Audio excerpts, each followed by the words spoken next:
तो देखिए 27 साल बाद भारतीय जनता पार्टी की दिल्ली की सत्ता में वापसी हुई है और डबल इंजन की सरकार दिल्ली की जनता को मिल रही है। ऐसे में देखिए शपथ ग्रहण की तैयारियां भी भव्य की जा रही है। 20 फरवरी को शपथ ग्रहण हो सकता है, इस तरह की जानकारियां सामने आ रही है।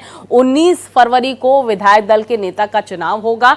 सर्वसम्मति से विधायक दल का नेता चुना जाएगा जो दिल्ली का मुख्यमंत्री होगा। तमाम ऐसे नाम हैं जिन पर लगातार मंथन का दौर जारी है और क्योंकि भारतीय जनता पार्टी है, ऐसे में कयास ये भी लगाए जा रहे हैं कि कुछ सरप्राइजिंग फैक्टर भी देखने को मिल सकते हैं। क्या बाकी राज्यों की तरह 2 उप मुख्यमंत्री दिल्ली में भी होंगे, ये भी देखना महत्वपूर्ण होगा।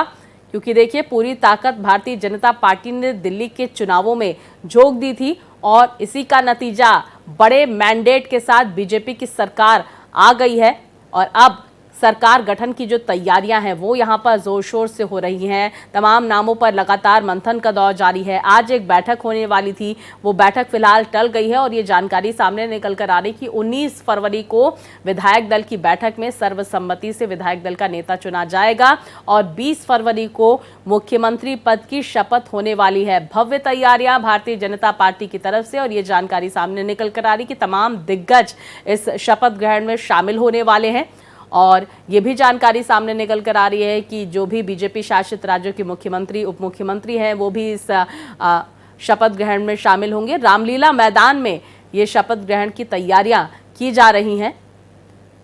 तो भारतीय जनता पार्टी पूरी तरह से तैयार है डबल इंजन की सरकार के लिए। तमाम दावे वादे बीजेपी की तरफ से किए गए थे।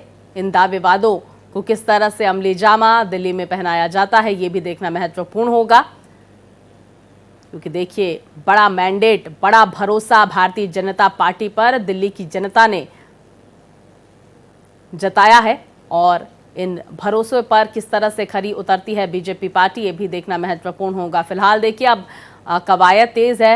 मुख्यमंत्री कौन होगा, सबसे बड़ा सवाल ये है क्योंकि हर विधायक ने, हर नेता ने पूरी ताकत दिल्ली के दंगल में झोंकी थी और सबसे बड़ी जीत नई दिल्ली सीट से प्रवेश वर्मा को मिली थी। अब प्रवेश वर्मा पर क्या भरोसा मुख्यमंत्री पद को लेकर बीजेपी की तरफ से जताया जाता है ये भी देखना महत्वपूर्ण होगा क्योंकि कई दिग्गज देखिए मुख्यमंत्री फेस के रेस में आगे बढ़ रहे हैं। विस्तार से जानकारी के साथ मेरे सहयोगी रमेश हमारे साथ जुड़ गए हैं। रमेश, आज बैठक होने वाली थी, इस बैठक को क्यों टाला गया, इसकी वजह क्या है? और दूसरी तरफ जानकारी सामने निकल कर आ रही है कि 19 को बीजेपी विधायक दल की बैठक में सर्वसम्मति से विधायक दल का नेता चुना जाएगा। 20 को शपथ ग्रहण की तैयारियां हो रही हैं क्या रमेश? बिल्कुल, सूत्रों से जो जानकारी मिली है कि जिस तरह से भगदड़ मची और लोगों की मौतें हुई उससे कहीं ना कहीं एक संवेदना प्रकट करने के लिए कि हाँ इस तरह की दुर्घटना हुई है और उसमें कहीं ना कहीं आप देखिए कि केंद्र सरकार उस है, रेलवे मंत्रालय उसके अंतर्गत आता है, तो इस नाते उसको टाल दिया गया था बैठक को।